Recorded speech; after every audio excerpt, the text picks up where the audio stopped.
Hey guys, welcome to the third lecture of the chapter Animal Kingdom. I am Harish Kumar और इस lecture में हम पढ़ने वाले हैं सिमेट्री एंड जर्मिनल लेयर्स के बारे में। चलो ये लेक्चर शुरू करते हैं।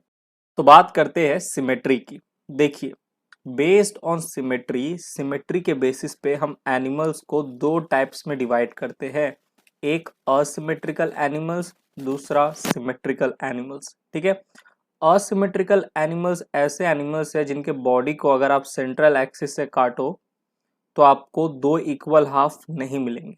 आप कहीं से भी उस एनिमल को काटो, किसी भी एक्सिस से, आपको आप डायगोनली काटो, वर्टिकली काटो, हॉरिजॉन्टली काटो, आपको दो इक्वल हाफ मिलेगा ही नहीं। ठीक है। जैसे मान लो ये एक एनिमल है। ठीक है। ये एक एनिमल है, इसको आपने यहाँ से काटा, आपको दो हाफ मिला। क्या ये दोनों इक्वल है? आप बोलोगे नहीं सर। आप ऐसे काटो, आप जैसे काटो, लेकिन आपको दो इक्वल हाफ नहीं मिलने वाले। ठीक है। आपने बीच से काटा, आपको एक ये हाफ मिला जो कि ब्लू कलर से मैंने दिखाया, और एक हाफ मिला जो येलो कलर से मैंने दिखाया। क्या ये दोनों हाफ इक्वल है? नहीं। तो असिमेट्रिकल एनिमल ऐसे एनिमल है जिनका body can not be divided into two equal halves. Example हो गए मोस्ट पॉरीफेरंस। पॉरीफेरा फाइलम के ज्यादातर जो एनिमल है उनकी वो जो होते हैं, उनकी जो बॉडी होती है वो असिमेट्रिकल होती है। ठीक है। कुछ एक्सेप्शंस होते ही है। पॉरीफेरेंस में आपको कुछ एनिमल ऐसे मिलेंगे जो सिमेट्रिकल होंगे, जिनकी बॉडी सिमेट्रिकल होंगी, लेकिन मोस्ट पॉरीफेरेंस, ज्यादातर पॉरीफेरेंस की बॉडी कैसी होती है? असिमेट्रिकल होती है। स्नेल्स, इनकी भी बॉडी कैसी होती है? असिमेट्रिकल होती है। अब बात करें सिमेट्रिकल बॉडी वाले एनिमल की, तो ये देखो क्या होगा। ऐसे एनिमल जिनका body can be divided into two similar equal halves, तो हम कहेंगे कि अच्छा ये जो एनिमल है इसका जो बॉडी है ये सिमेट्रिकल है। जैसे आपने सेंट्रल एक्सिस से काटा, ठीक है, सेंट्रल एक्सिस से आपने सेंट्रल एक्सिस से उस एनिमल को बीच से काटा, आपको दो हाफ मिला, पहला दूसरा, दोनों देखो इक्वल है। जैसे ये देखो, ये इंसेक्ट है, आपने इसको बीच से काटा, आपको एक ये हाफ मिलेगा, एक ये हाफ मिलेगा, दोनों इक्वल हाफ है। टू सिमिलर इक्वल हाफ्स आपको देखने को मिलेंगे। ठीक है। तो ऐसे एनिमल के बॉडी को हम कहते हैं कि ये सिमेट्रिकल बॉडी है। ठीक है, सिमेट्रिकल बॉडी है। अब बेस्ड ऑन सिमेट्री हमने एनिमल्स को दो टाइप्स में डिवाइड किया था। असिमेट्रिकल, कोई सिमेट्री नहीं है, असिमेट्रिकल है। और जिन एनिमल्स में हमें सिमेट्री दिखी, ठीक है, आपने दो इक्वल हाफ में काटा और दोनों का जो मतलब दो पार्ट में उस एनिमल को काटा, आपको दो इक्वल हाफ मिला, तो आपने कह दिया एनिमल सिमेट्रिकल है। अब जो एनिमल सिमेट्रिकल है ना, जो एनिमल सिमेट्रिकल है उनमें भी आपको दो तरह की सिमेट्री देखने को मिलेगी, रेडियल एंड बायलैटरल। बात समझिएगा। एक तो एनिमल्स होते हैं जिनके बॉडी में आपको किसी तरह की सिमेट्री देखने को नहीं मिली, आपने कह दिया असिमेट्रिकल एनिमल। एक एनिमल के बॉडी में आपको सिमेट्री देखने को मिला, आपने कह दिया सिमेट्रिकल एनिमल। अब ये जो सिमेट्री होती है ना एनिमल्स में, ये भी दो तरह की होती है। जो एनिमल सिमेट्रिकल है उनमें भी आपको दो तरह की सिमेट्री देखने को मिलेगी, एक रेडियल और एक बायलैटरल। ठीक है। तो चलो रेडियल और बायलैटरल सिमेट्री के बारे में पढ़ते हैं। Moving on to the next slide. सबसे पहले हम बात करेंगे रेडियल सिमेट्री की, उसके बाद हम बात करेंगे बायलैटरल सिमेट्री की। ठीक है। रेडियल सिमेट्री क्या होता है? देखो, radial symmetrical, when any plane, कोई भी प्लेन, ठीक है, एनिमल को आप काट रहे हो, सेंट्रली काटो, डायगोनली काटो, लेकिन आपको वर्टिकली काटना है, हॉरिजॉन्टली नहीं काटना है, वर्टिकली काटना है। सेंट्रल से काटो, डायगोनली काटो, ठीक है। When any plane passing through the central axis, लेकिन जिस भी प्लेन से काट रहे हो वो उस एनिमल के सेंट्रल एक्सिस से होकर जाना चाहिए। ठीक है। When any plane passing through the central axis of the body divides the organism into two identical halves, तब हम कहते हैं कि सिमेट्री कैसी है? रेडियल है, रेडियल सिमेट्रिकल। ठीक। जैसे देखिए, ये तो एनसीईआरटी का डायग्राम है, इससे आपको उतना कुछ समझ में नहीं आ रहा होगा। मैं आपको एक डायग्राम दिखा रहा हूं, इसको देखिएगा। आपके पास एक ऑरेंज, ठीक है, ऑरेंज आधा कटा हुआ ऑरेंज है, आपको वर्टिकली काटना है। ठीक है। इस ऑरेंज का सेंट्रल एक्सिस ये रहा, ठीक है, ये सेंट्रल एक्सिस है। आपने इसको काटा इस तरीके से, ठीक है, सेंट्रल एक्सिस से। ये जो प्लेन है कहाँ से पास हुआ है? सेंट्रल एक्सिस से। तो आपको दो हाफ मिलेगा, एक तो ये हाफ, एक ये हाफ। ऐसे काटना है, ऐसे हॉरिजॉन्टली नहीं काटना है, हॉरिजॉन्टली काटोगे तो आपको तो ऐसे गोल गोल स्लाइसेस मिलेंगे, ठीक है। लेकिन इस तरीके से काटना है तो आपको दो स्लाइस मिलेगा, एक ऐसा एक ऐसा, दोनों इक्वल। तो जिस भी प्लेन से आप काटो वो प्लेन सेंट्रल एक्सिस से होके जाना चाहिए। आप ऐसे काट सकते हो जैसे मैंने आपको दिखाया, आप इस तरीके से डायगनली काटो, आप इस तरीके से काटो, ठीक है। आपने अगर इस तरीके से काटा तो आपको दो हाफ मिलेंगे, एक ये दूसरा ये। आपने ऐसे काटा तो आपको दो हाफ मिलेंगे, एक ये एक ये, ठीक है। तो वही तो बोलने की कोशिश हो रही है यहाँ पे, when any plane passing through the central axis of the body divides the organism into two identical halves. जैसे देखो ये ऑर्गेनिज्म है, इसको एक बार ऐसे काटा गया है, यू, ठीक है, यू काटा है, यू काटा है और यू काटा है।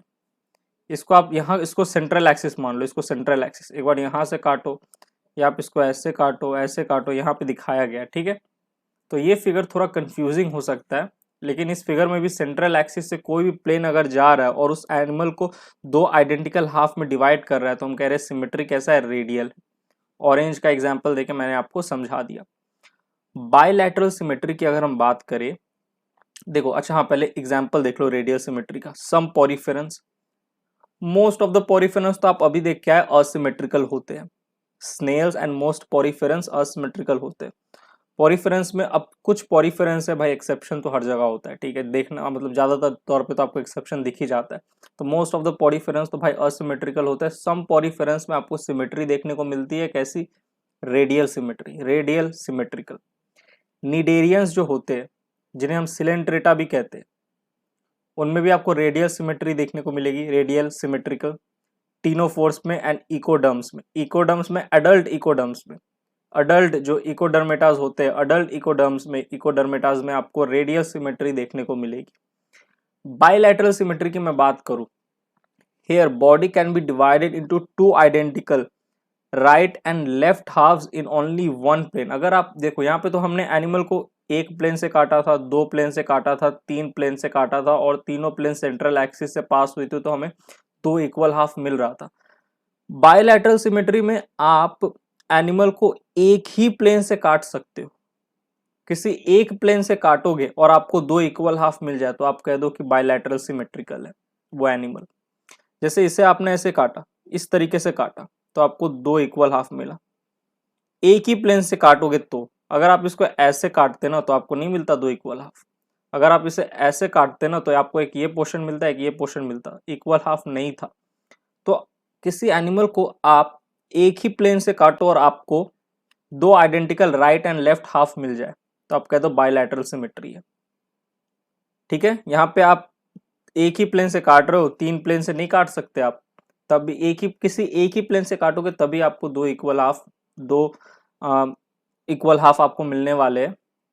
तो अब कहते हैं बायलैटरल सिमेट्रिकल है। जैसे ये क्रैब, इनफैक्ट हम ह्यूमंस की बात करो, आप मुझे अगर ऐसे काट दो हॉरिजॉन्टली तो क्या दो इक्वल हाफ आपको मिलेंगे? आपको मुझे बस एक ही, इसी प्लेन से काटोगे ना अगर तुम मुझे ऐसे माथे से लेके नीचे तक, पांव तक, ठीक है, यहाँ पेल्विस तक, तभी आपको दो इक्वल हाफ मिलेंगे, मेरे दो इक्वल हाफ मिलेंगे आपको। तो मेरा सिमेट्री कैसा है? बायलैटरल सिमेट्री, ठीक है। ह्यूमंस हम लोग कैसे सिमेट्रिकल है? हमारा बायलैटरल है। क्या आप मुझे ऐसे काटोगे डायगोनली तो आपको दो इक्वल हाफ मिलेगा? नहीं मिलेगा।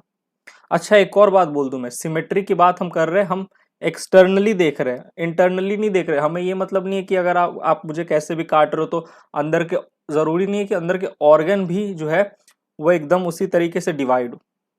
हम इंटरनली नहीं देख रहे, ठीक है, हम बाहर से देख रहे हैं।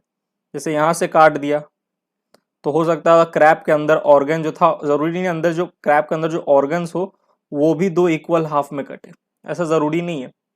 हम बस बाहर से एक्सटर्नली देख रहे हैं, एक्सटर्नली हमें दो इक्वल हाफ मिल गया, चलो ठीक है, बायलैटरल सिमेट्री है। इंटरनली मतलब नहीं है, इंटरनली हम ये नहीं देखने जा रहे कि जब मैंने इसको ऐसे यहाँ से काटा तो इसके जो ऑर्गन्स थे जरूरी नहीं है उनका भी आपको दो इक्वल हाफ मिले। अंदर का हमें नहीं देखना इंटरनल, हम बाहर से देख रहे सिमेट्री, ठीक है। चलिए, आई होप मैं आपको समझा पा रहा हूं।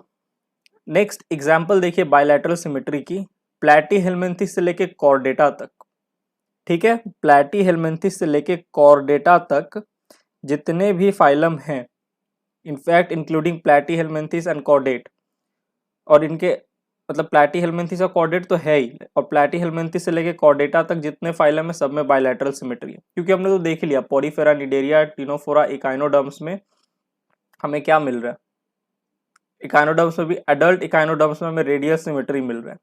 तो प्लैटीहेल्मिन्थेस से कॉर्डेटा तक जो भी होगा सब में बायलैटरल सिमेट्री होगा, लेकिन एक्सेप्ट एडल्ट इकाइनोडर्मेटा, यानी कि यंग वाले जो होंगे, लार्वा जो होगा इकाइनोडर्मेटा का, जो यंग इकाइनोडर्मेटा होगा उसमें आपको बायलैटरल सिमेट्री देखने को मिलेगा। यहाँ पे लिख दिया ना एक्सेप्ट अडल्ट इकाइनोडर्मेटा, क्योंकि अडल्ट में तो हमें रेडियल सिमेट्री देखने को मिल रहा है। तो यंग इकाइनोडर्मेटा जो होते हैं, जो इकाइनोडर्मेटा का लार्वा होता है, उनमें आपको बायलैटरल सिमेट्री देखने को मिलेगा। ठीक है,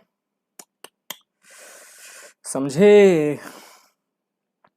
चलो, तो सिमेट्री हमने पढ़ा, अब आगे बढ़ते हैं, moving on to the next slide. अच्छा, एक और चीज मैं आपको बोल दूं, बायलैटरल सिमेट्री एडवांस्ड फीचर है compare to radial symmetry. Bilateral symmetry आपको एडवांस्ड एनिमल्स में देखने को मिलेंगे, प्लैटीहेल्मिन्थेस से कॉर्डेट्स तक। ठीक है, चलिए आगे बढ़ते हैं, moving on to the next slide. तो बेसिस ऑफ क्लासिफिकेशन में हमने लेवल ऑफ ऑर्गेनाइजेशन देख लिया, हमने सिमेट्री देख लिया, अब हम बात करेंगे जर्मिनल लेयर्स की। ठीक है, एम्ब्रायनिक लेयर्स, जर्मिनल लेयर्स की। इसके बारे में आप डिटेल में एम्ब्रायोलॉजी में पढ़ोगे, क्लास 12th में एम्ब्रायोलॉजी जब पढ़ोगे तब। ठीक है, अभी तो एक बेसिक आइडिया ले लो जर्मिनल लेयर्स क्या होता है। दो तरह के जर्मिनल लेयर्स हमें ऑर्गेनिज्म में देखने को मिलते हैं, एनिमल्स में देखने को मिलते हैं। एक डिप्लोब्लास्टिक एनिमल में, डिप्लोब्लास्टिक में नाम से पता चल रहा होगा कि दो जर्मिनल लेयर्स होते हैं, तो हमने नाम रख दिया डिप्लोब्लास्टिक। ठीक है, जिन एनिमल में आपको दो जर्मिनल लेयर देखने को मिलेंगे आपने कह दिया डिप्लोप्लास्टिक एनिमल है। अच्छा, क्या ट्रिप्लोब्लास्टिक एनिमल होते हैं? ट्रिप्लोब्लास्टिक एनिमल में आपको कितने जर्मिनल लेयर देखने को मिलेंगे? नाम से पता चला है ट्रिप्लो, तो 3 जर्मिनल लेयर्स। ठीक है, तो जर्मिनल लेयर्स के बेसिस पे हम एनिमल्स को दो टाइप में डिवाइड कर रहे हैं, डिप्लोब्लास्टिक जिनमें 2 जर्मिनल लेयर है, एंड ट्रिप्लोब्लास्टिक एनिमल जिनमें 3 जर्मिनल लेयर है। बात करें डिप्लोप्लास्टिक की, तो इनमें आपको 2 जर्म लेयर देखने को मिलेगा, एक तो outer ectoderm and inner endoderm. ठीक है, ये रहा फिगर देखिए। आप जब एक डिप्लोब्लास्टिक एनिमल को लोगे ना, और उसको आपने बीच से काटा और उसका ट्रांसवर्स सेक्शन देखा, बीच से काट के ऊपर से देखा, ट्रांसवर्स सेक्शन टीएस लेके देखा, तो आपको उन एनिमल्स में 2 जर्म लेयर देखने को मिलेगा, एक तो एक्टोडर्म, एक एंडोडर्म। अगेन मैं बोल रहा हूँ जर्मिनल लेयर आप क्लास 12th में एम्ब्रायोलॉजी में अच्छे से पढ़ने वाले हो, यहाँ पे मैं आपको एक बेसिक आइडिया दे रहा हूँ। तो आपको जब भी आप किसी डिप्लोब्लास्टिक एनिमल का ट्रांसवर्स सेक्शन देखोगे तो आपको उनमें 2 जर्म लेयर देखने को मिलेगा, एक्टोडर्म एंड एंडोडर्म। एक्टोडर्म जो है ये बाहर वाला जर्म लेयर है, सबसे बाहर आउटर साइड में है, आउटर मोस्ट। एंडोडर्म सबसे अंदर भीतर, नाम से पता चला है एंडो। और एक्टो एंड एंडो के बीच में आपको एक लेयर मिलेगा, इन बिटवीन दिस लेयर, यानी कि outer ectoderm and inner endoderm के बीच में आपको एक लेयर मिलेगा, an undifferentiated jelly like mass या jelly like layer called mesoglea is present. तो डिप्लोब्लास्टिक एनिमल में आपको एक आउटर एक्टोडर्म और एक इनर एंडोडर्म 2 लेयर देखने को मिलते हैं, तो इसी से नाम आ गया डिप्लोब्लास्टिक। ठीक है, और साथ ही साथ इन दोनों लेयर के बीच में एक अनडिफरेंशिएटेड जेली लाइक मास या जेली लाइक लेयर है, आपने उसे कह दिया मेसोग्लिया। ठीक है, example Cnidaria and Ctenophora. Cnidaria and Ctenophora, Cnidaria मतलब वही सिलेंट्रेटा को हम निडेरिया नाम से भी जानते हैं, तो निडेरिया एंड टीनोफोरा में आपको डिप्लोब्लास्टिक एनिमल देखने को मिलेंगे। अच्छा, आप बोलोगे सर पोरीफेरा में क्यों नहीं हम देख रहे किसी तरह की लेयर? देखो, पोरीफेरा में हम कंसीडर करते हैं कि किसी भी जर्म लेयर का फॉर्मेशन नहीं हुआ है, इसलिए हम पोरीफेरा को हटा दिए। जर्मिनल लेयर पोरीफेरा में हमें देखने को नहीं मिलता। ठीक है, जर्मिनल लेयर हमें कौन से फाइलम से दिखने लगा हमें? सिलेंट्रेटा। ठीक है, इसी तरीके से इवोल्यूशन हुआ आप कह सकते हो। सबसे पहली बार हमें सिलेंट्रेटा या निडेरिया में ही हमें सबसे पहले जर्मिनल लेयर देखने को मिला, जर्मिनल लेयर बनना शुरू हुआ। ठीक है, तो पोरीफेरा में हम कंसीडर करते हैं कि किसी भी जर्म लेयर का फॉर्मेशन नहीं हुआ है। ऑलराइट, तो in Porifera germinal layer are absent, ना ही डिप्लोब्लास्टिक होगा ना ही ट्रिप्लोब्लास्टिक होगा। डिप्लोब्लास्टिक किस में होगा? निडेरिया में एंड टीनोफोरा में। अब बात करते हैं ट्रिप्लोब्लास्टिक की। ठीक है, तो moving on to the next slide. Triploblastic animal कैसे होते हैं जिनमें आपको 3 जर्म लेयर देखने को मिलेगा। देखो, आउटर एक्टोडर्म तो आपको मिलेगा ही देखने को, इनर एंडोडर्म मिलेगा, और इन दोनों के बीच में आपको एक मिडिल मीजोडर्म लेयर भी देखने को मिलता है। ये देखिए, बाहर के तरफ तो आपका आउटर एक्टोडर्म था, अंदर के तरफ ये जो ग्रे कलर का लेयर है, क्या है ये? एंडोडर्म है। और एक्टो एंड एंडो के बीच में जो रेड कलर का लेयर आपको दिख रहा है, ये क्या है? मीजोडर्म है। तो ट्रिप्लोब्लास्टिक एनिमल कैसे एनिमल है जिनमें आपको 3 जर्म लेयर देखने को मिलेगा। एग्जाम्पल हो गया प्लैटीहेलमिन्थस से लेके कॉर्डेटा तक। देखो, पॉडीफेरा में तो किसी भी तरह का जर्मिनल लेयर नहीं है। पॉडीफेरा के बाद हम सिलेंट्रेटा और टीनोफोरा देखते हैं। सिलेंट्रेटा और टीनोफोरा में मैंने कह दिया डिप्लोब्लास्टिक लेयर है, डिप्लोब्लास्टिक। तो बचा क्या? प्लैटीहेलमिन्थस से लेके कॉर्डेट्स। तो प्लैटीहेलमिन्थस से लेके कॉर्डेट्स तक जो फाइलम है, ठीक है, इंक्लूडिंग प्लैटीहेलमिन्थस एंड कॉर्डेट्स, ठीक है, और प्लैटीहेलमिन्थस से लेके कॉर्डेट्स तक जितने भी फाइलम हैं, उन सब में आपको कैसा जर्म लेयर देखने को मिलेगा? ट्रिप्लोब्लास्टिक। ठीक है, तो इन्हें हम ट्रिप्लोब्लास्टिक एनिमल कहते हैं, ट्रिप्लोब्लास्टिक फाइलम कहते हैं, प्लैटीहेलमिन्थस से लेके कॉर्डेट्स तक। तो बेसिस ऑफ क्लासिफिकेशन में हमने लेवल ऑफ ऑर्गेनाइजेशन तो प्रीवियस लेक्चर में हमने देखा था। इस लेक्चर में हमने सिमेट्री कंप्लीट कर लिया, हमने जर्मिनल यानी कि एम्ब्रायनिक लेयर कंप्लीट कर लिया। नेक्स्ट लेक्चर में हम सीलोम मतलब body cavity and body plan के बारे में पढ़ेंगे। ठीक है, तो यहीं पे ये जो हमारा लेक्चर है होता है समाप्त। मिलता हूं मैं आपसे एनिमल किंगडम के अगले लेक्चर में। तब तक के लिए bye, thank you, take care.